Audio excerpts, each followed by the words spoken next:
Welcome into Next Level, Inside Carolina's YouTube show. I'm your host, Tommy Ashley. That's Greg Barnes. We're sponsored by Johnny T-Shirt and JohnnyT-Shirt.com. Special guest today. When we started doing this show, we told you every once in a while we'd have special guests joining us, and we've done that with Jerry DiPaola. Jerry covers Pitt Panthers. Jerry, what's going on? Good afternoon, guys. How you doing? Big game Saturday night. Homecoming, I understand, right? It is, and it is certainly a huge game, especially for the ACC Coastal Division. Wanted to get you on here to sort of get the Pittsburgh angle. We talk about North Carolina all the time, and we look at Pittsburgh from afar. This has become somewhat of a rivalry, given the nature of the ACC. Carolina, of course, the last two trips in 19 and 21 went up there and lost in overtime. I believe it was last year that it ended up being a monsoon in overtime. It was raining in overtime, right? And so certainly two close games. Carolina, of course, got the better of Pitt during the Larry Fedora era. Let me ask you straight out. Pitt's 4-3, and they've struggled. They struggled last week against Louisville in a loss. What's the angle there? I mean, this is certainly, I don't think, the expectations that you guys expected when you were talking about Pitt in the preseason. Well, I wasn't sure how this team was going to turn out. Actually, when you lose Kenny Pickett, first round draft pick quarterback, and you lose Jordan Addison, the Blitnikoff winner to USC to the transfer portal, and you also lost a starting linebacker, Cam Bright, who played very well last year and ended up going to Washington, the University of Washington. You had to expect some regression. You didn't expect to lose to Georgia Tech, obviously. But Louisville's a good team. Cunningham's one of the best quarterbacks in the ACC. If Pitt would have been 5-2 at this point instead of 4-3, I wouldn't have been surprised at all. 4-3 surprised me a little bit because they should have beaten Georgia Tech. They've been underachieving, a lot. I don't know what the reason is. Keaton Slovis, the quarterback, the transfer from USC, just hasn't, played well enough consistently to lead the team to victories in those games. Those two games they lost. They only played half of the Tennessee game, and that's the interesting thing about it. Tennessee's number 3 team in the country. They beat Alabama. Pitt took them into overtime with their backup quarterback because Slovis got hurt at halftime in the last play of the first half. I didn't play the second half, and their backup quarterback, Nick Patty, who was playing on a bum ankle for the entire fourth quarter, brought him back into that game, tied it up late in the game, and Pitt ended up losing in overtime. So they have the talent to beat most teams in the ACC, maybe every team in the ACC. But things have held them back. Like I said, Slovis has made some really poor decisions in that Louisville game. He threw 2 interceptions, and one interception where he had a fullback wide open in the flat that would have been an easy first down into the red zone, and he just didn't see it. And he's missed other receivers too in previous games. He plays a lot of experience, which is really surprising that he isn't playing a little bit better. But of course the injuries have come up too, and you have to understand they had 5 starting offensive linemen marching together in December last year and tell us all they were coming back. We're not going to the NFL. We're thinking about the 2022 season. We're all going to come back together. Now, because of injuries, those guys have not played all 5 of them together for one snap the entire season. Carter Warren, the left tackle, was out for the year. Gabe Hoy, the right tackle, missed the first 3 games, missed all of training camp with an injury. And Owen Drexel, the starting center, has missed the last 5 games, I believe. So they've had to shuffle things around in the offensive line, use some backups, and it hasn't worked out very well. It's from the running game, it worked out fine. I mean, Izzy Abanikanda leads the ACC in rushing. He'll probably go over 1,000 yards on Saturday. If he gets, I think he needs maybe 40-some yards to go over 1,000. But passing game just hasn't been there, and I put a lot of that. I hate to say it on the fact that they lost a great quarterback and they lost a great wide receiver. And when you do that, you can't expect to go 11-3 again. Jerry, Pat Narduzzi's very good at providing humorous quotes, if you will, in the offseason. Give us something to talk about. Well, and one thing after the end of last year, when Kenny left and then Mark Whipple left, he really harped on the fact that he wanted to get back to an offense that relied on the run. Right. Brought in, of course, Frank Signetti. And as you said, the running game has been pretty stout behind Izzy. Do you think there's any maybe a lack of meshing between Keaton Slovis and what Signetti wants to do that's causing some of these problems in the passing game? Geez, I don't think so. I think Keaton Slovis was just happy to find a good place to settle down and rebuild his career. We talked to Frank Signetti today. And I got to tell you, Frank is one of the nicest guys, one of the smartest guys I've ever talked to. I can't believe, and he's had a lot of experience. I mean, he was with the Packers with Aaron Rodgers, with the Giants with Eli Manning. Here's a guy that has been around the block several times. And if Keaton Slovis is not getting along with him, I'm sure that he is, then something's wrong. But like I said, the problem has been that Keaton has made some bad decisions. And, the meshing part was one thing, but actually getting used to a different offense is another thing. He's playing in a different offense that he played in USC. And maybe that's part of it. And I still think the injuries are part of it. And the wide receivers, to my way of thinking, have been inconsistent. They had two transfers, Kaneda Mumfield from Akron and Bub Means from Louisiana Tech. And both of those guys have been just kind of okay, nothing special. And Bub Means didn't even play against Louisville. He got hurt in warmups, didn't play. And Jaden Bradley, a promising sophomore wide receiver who caught 2 touchdown passes against Georgia Tech, decided to transfer, and he's gone. So they were down to, I think, 4 wide receivers who actually had a couple of catches this season in the Louisville game, and 2 of them had maybe three total between them. So that's been a problem too. The injuries have something we probably can't ignore it, but good teams can overcome that, and Pitt has not been able to overcome those injuries. Yeah, we have a little bit of familiarity with Frank Signetti. He was offensive coordinator in Chapel Hill for one season, the year before Butch Davis arrived, and he worked for John Bunning in 2006. But he has been around the block. It's amazing the number of stops that he's had. Given all the issues that Pitt has had offensively, is there a little bit of a light at the end of the tunnel coming to Chapel Hill, knowing that Carolina has struggled the way that they have on the defensive end? Well, maybe Pitt. I don't know. In their darkest, deepest secrets, when they sit around and talk amongst themselves, they'll see all the points and yards that North Carolina has given up, and say, "Hey, we can move the ball on this team." But they shouldn't be thinking that way, because they couldn't move the ball against Louisville very well, and they couldn't move the ball against Georgia Tech very well. They're not scoring a lot of points. They're like the Steelers. The Steelers can't score points, and Pitt football can't score points. It's amazing how it's happening for both teams. But this is the kind of game that I go into it thinking, I think North Carolina is a 4-point favorite. It sounds kind of light to me. I would think they'd be a bigger favorite than that.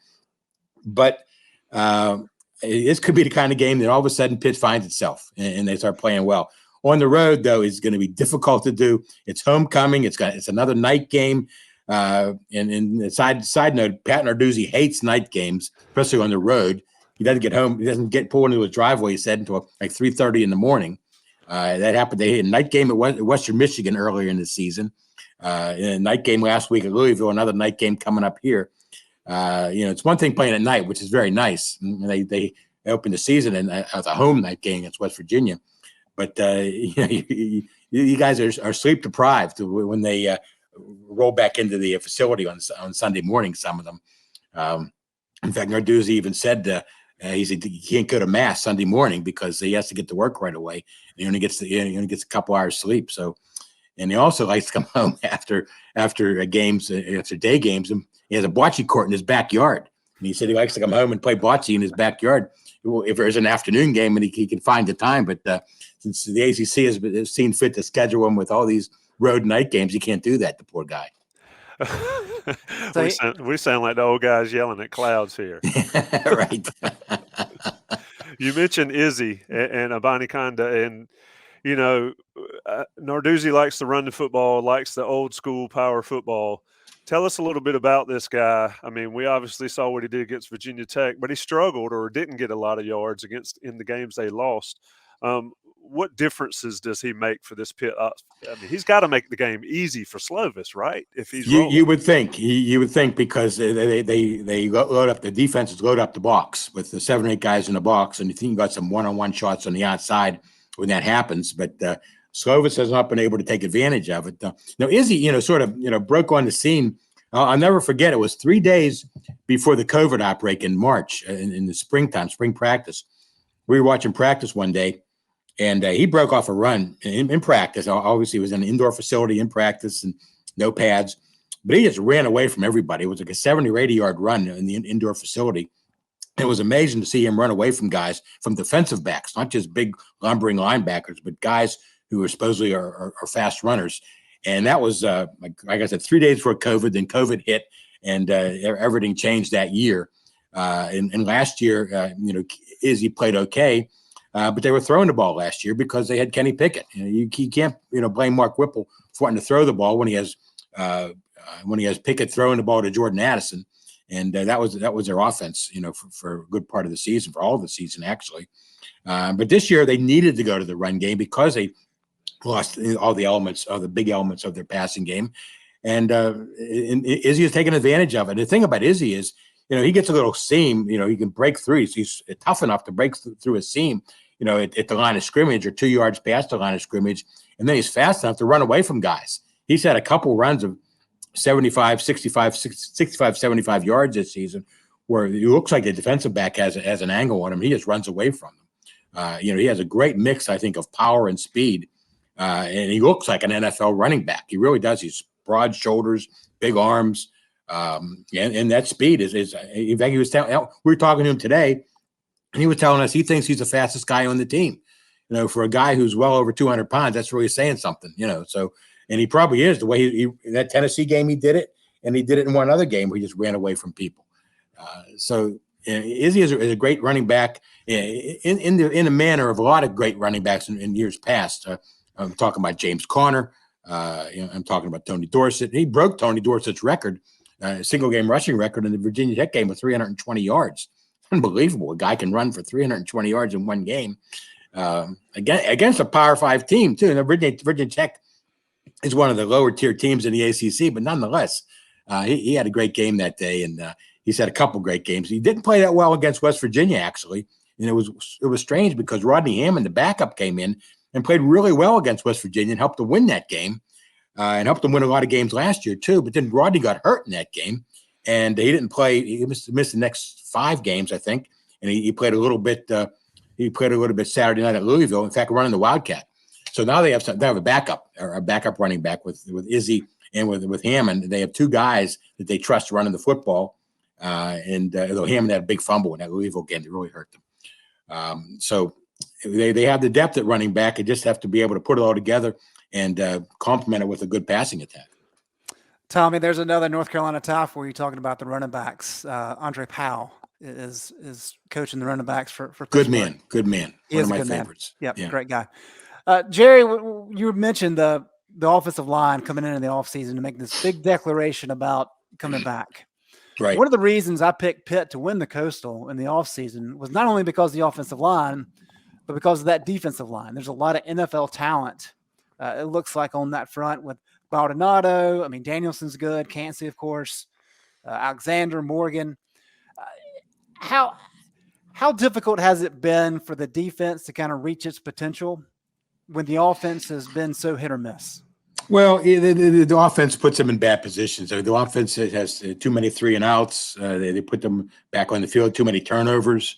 Even if the defense goes back onto the field and forces a punt after a turnover, they're still out there a little longer than they need to be. What they want to do with this running attack is hold the ball for 35, 37 minutes a game. That puts less pressure on the defense. And the defense has been pretty good this year. Nothing great, but pretty good. The pass rush, I think they have 25 sacks or something like that, which isn't bad. They had over 50 last year, so they're a little bit under that pace, but still, Kansas having a great year.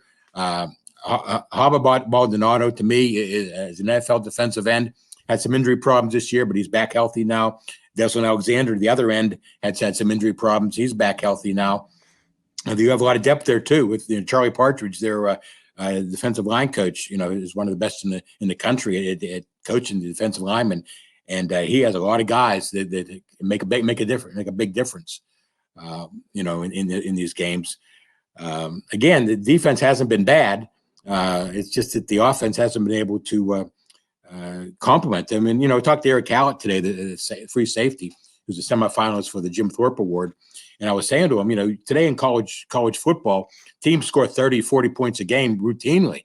and you held Louisville to 17. It was 24 after the fumble recovery, and Georgia Tech only had scored less than 32, and they still lost those games. And he says, well, if we had shut them out, we would have won those games. So that's the kind of thing, the way they're thinking.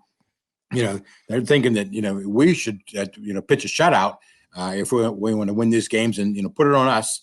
The offense will eventually come around, they hope. And, but so far it hasn't. And right now there's a point in their return. If they can't beat North Carolina, their hopes of playing for the championship again are done. You mentioned that defense there, and we always think about Pitt being tough against the run, physical against the run, but Carolina specifically in years past has been able to take advantage of Pitt deep. And now Carolina goes from Sam Howell to Drake May.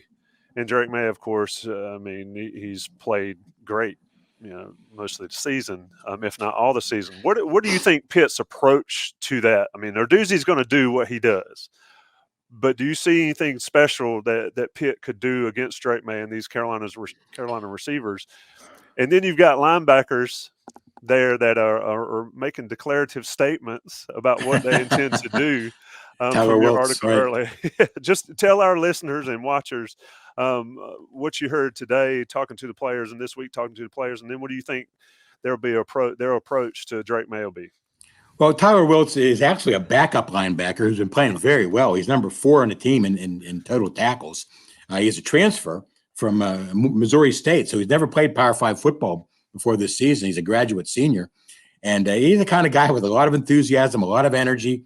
And he's not really I wouldn't call him a trash talker. He was just sort of talking about how they need to get back to being physical and being dominant. And what he said was, we were talking about North Carolina. He says, we're athletic just like them. We work hard just like them.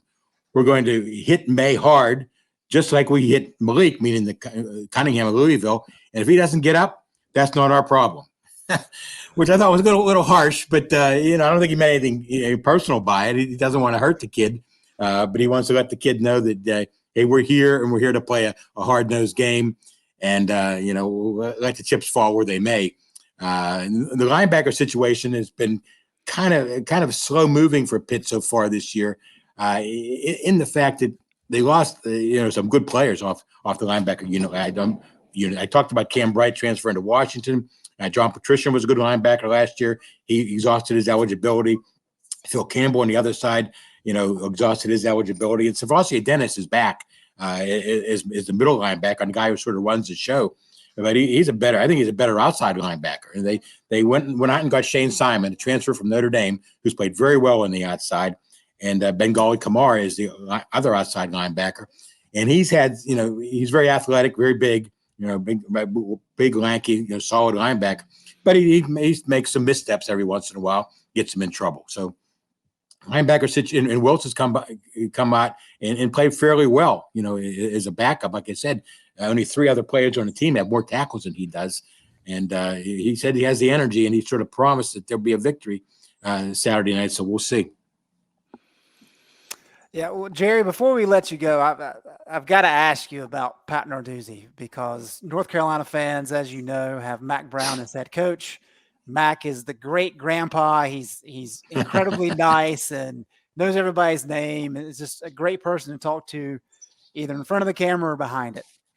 Carolina fans then see Pat Narduzzi up in Pittsburgh, likes to complain about calls, is kind of chippy in his press conferences. What is the Pitt fan base's opinion of Pat? Do they like him?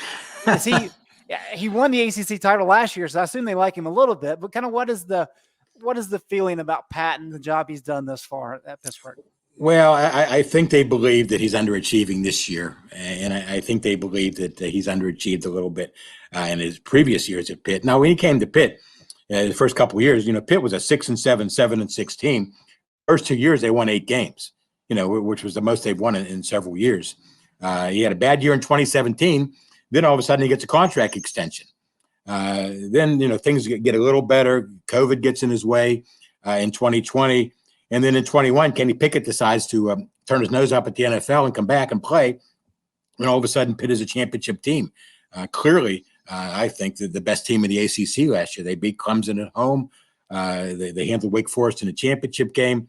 And Pickett was a big reason for that. And I give Narduzzi credit.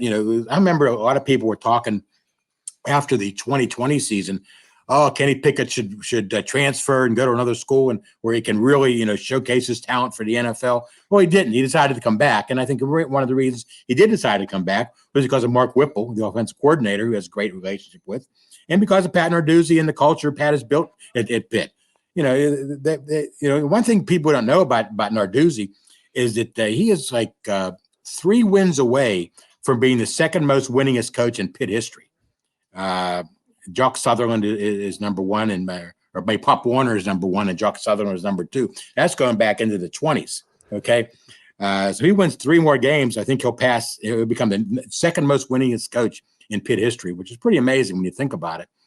He's brought stability to a program that had 0 when he got here. Now, I've been covering this team since 2011. In the first year I covered him, Todd Graham was coach for like 5 minutes. Then he decided to leave to go to Arizona State, and Paul Chris stayed for 3 years. And then Pat's, been here 8 years. He's the longest tenured Pitt coach in like 60 years. And so I give him credit for that and stick by the program. They've given him 2 contract extensions. He signed here through 2030. So the fans better get used to him because he's not going anywhere. And I think he's a good recruiter. He's a good coach as far as, building the program. I question some of his game day moves. I'll tell you a real quick story. At the end of the first half of the Tennessee game, Pitt was down by a few points, and it was 21 seconds to go, and Pitt's on its own 37-yard line. And instead of taking a knee and going into the locker room, he has Slovis go back to pass, and he gets sacked. He fumbles. Tennessee recovers, kicks a field goal, and then on top of that, Slovis, that's where he suffered his concussion and missed the second half and the game after that. So on the Monday after the game, I said to Pat, did you think about maybe just taking a knee there, saving yourself for the second half and, not trying to pass, get more points? He said, Jerry, I'm a dumbass. That was his quote, Somebody said I should have made that my ringtone on my phone, but I didn't do that. I have a lot of respect for Pat. I like Pat, but I tell you what, he leads the league in eye rolls every time somebody asks him about injuries, and I'm notorious for asking him about guys injured, and he sort of rolls his eyes at me and says, Jerry, you know better than that, so doesn't like to talk about injuries like any coach. I'm sure Mac Brown is the same way. Yeah, they all are very similar in a lot of ways. It is funny, the perception from different fan bases of different guys. Greg, you got anything left before we let Jerry out of here? I do not. Thank you for joining us, Jerry. Are you coming down this weekend? No, unfortunately, I'm not. We don't do as much travel in our paper anymore, but I'll be watching it on TV and following the story right after the game. Well, Jerry, we appreciate you joining us. That's Jerry DiPaola from the Trib up there. It covers everything Pittsburgh, but especially the Pittsburgh Panthers and the Pitt football team. Jerry, appreciate your time, my friend. Thank you, gentlemen. Have a good weekend. Enjoy the game. Yes, sir. Be safe. Greg Barnes, great question about Pat Narduzzi there. I mean, Narduzzi, he is not well liked by anybody south of Pittsburgh, it seems like. But the man can coach football and specifically defense. And that's why I asked Jerry about that defensive approach. I mean, I think this game is won or loss on Izzy, Abanikanda, and Carolina's ability to get him on the ground, but Carolina's ability to attack the Pitt defense. Give us your take here on that specifically. We'll talk more about it on the Game Plan podcast on Thursday night at Inside Carolina. But defeating Narduzzi's defense, Larry Fedora could do it. For whatever reason, Mac Brown has not been able to do it enough to win ball games. What's the deal? Well, there's reason for that. What Pat Narduzzi wants to do defensively, he uses that quarters defense, and he's basically betting that he's going to be able to get his guys to the quarterback before you can take advantage of his one-on-one coverage down the field. And he's going to get burned occasionally. He understands that. That's part of the deal. But he thinks that he's going to be able to force enough punts and maybe get some turnovers. Jay Bateman talked a lot about if you can just get one tackle for loss, one negative play on a drive, that decreases the offense's ability to score dramatically. It's like 40%.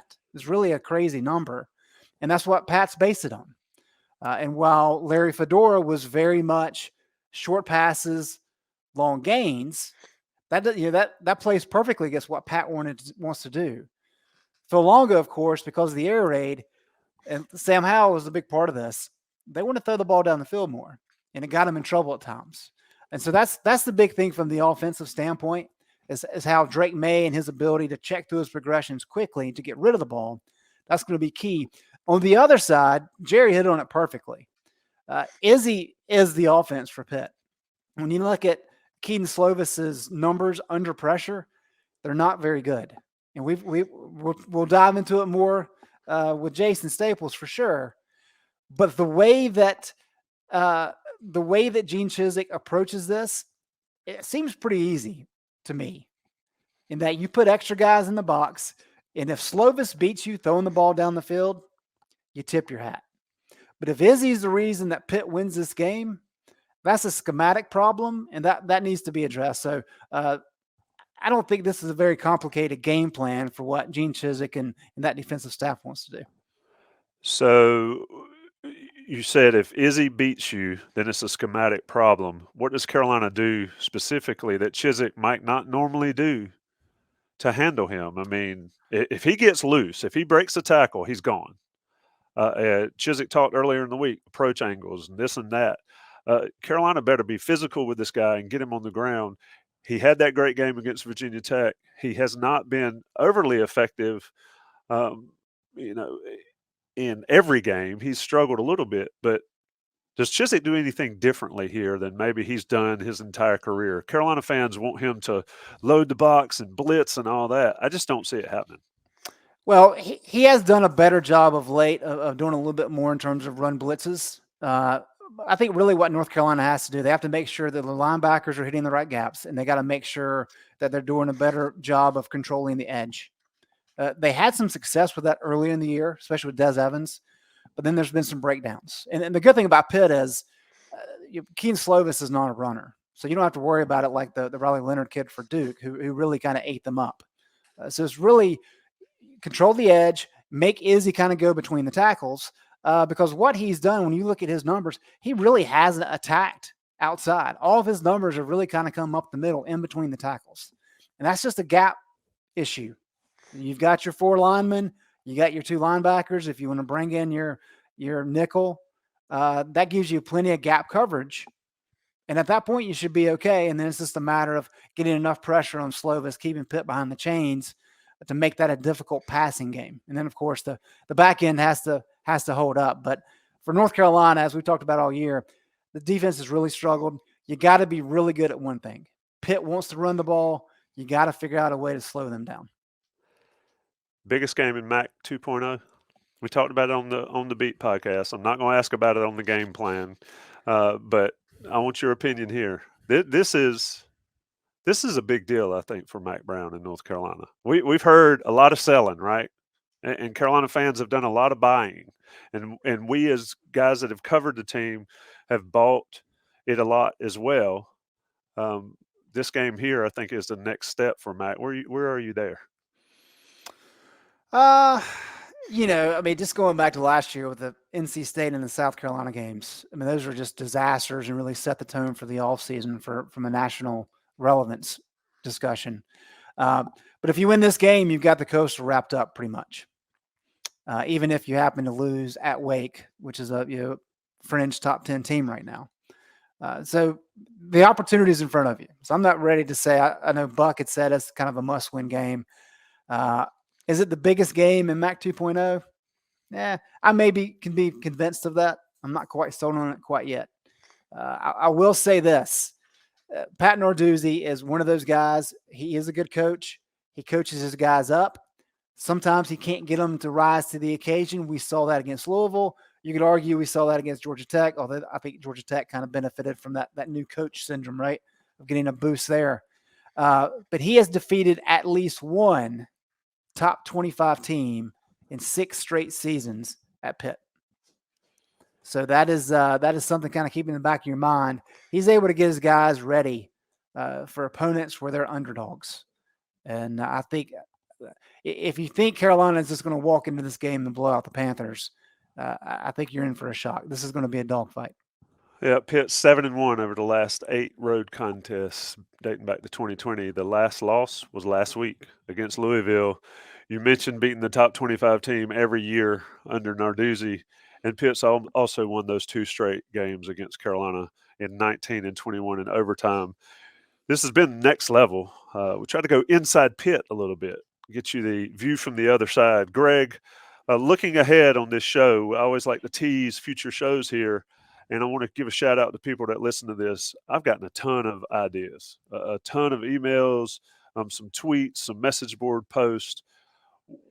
Where are you leaning here as we get deeper in next level history, I guess? Episode 2 today. Next week, where do you want to go here? It's a good question. There's several different options, Tommy. And I think the fact that we're rapidly approaching basketball season, we may have to flip over that way, depending on how things play out this weekend. But you're right. There have been a lot of really good suggestions.